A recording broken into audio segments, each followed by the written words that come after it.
শ্রী চৈতন্য মহাপ্রভুর শৈশবের অনেক সুন্দর সুন্দর ঘটনা আছে। একটি দুষ্ট শিশুরূপে তিনি গঙ্গায় স্নানরত গোড়া ব্রাহ্মণদের সঙ্গে পরিহাস করতেন।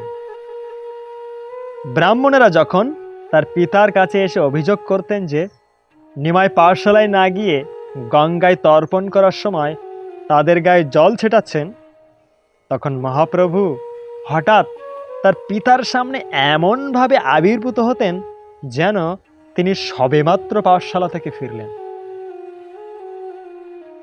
গঙ্গার তীরে স্নানের ঘাটে তিনি প্রতিবেশী বালিকাদের সঙ্গেও পরিহাস করতেন। তারা যখন ভালো স্বামী লাভ করার আকাঙ্ক্ষায় শিবের পূজা করত, তখন দুষ্ট বালকরূপী মহাপ্রভু তাদের কাছে এসে বলতেন, এই মেয়েরা, শিবকে নিবেদন করার জন্য তোমরা যা এনেছো তা সব আমাকে দাও। শিব হচ্ছে আমার ভক্ত আর পার্বতী হচ্ছে আমার দাসী। তোমরা যদি আমার পূজা করো তাহলে শিব আর অন্য দেবতারাও অত্যন্ত প্রীত হবে।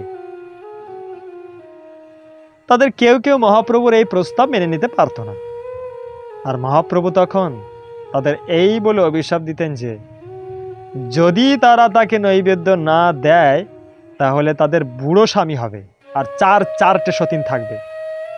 ভয় পেয়ে বা আবার কখনো ভালোবেসে বালিকারা তখন তাকে তাদের সেই নৈবেদ্য এনে দিত, আর তখন মহাপ্রভু তাদের আশীর্বাদ করতেন যে অতি সুপুরুষ যুবকের সঙ্গে তাদের বিবাহ হবে এবং তাদের বহু পুত্র সন্তান হবে।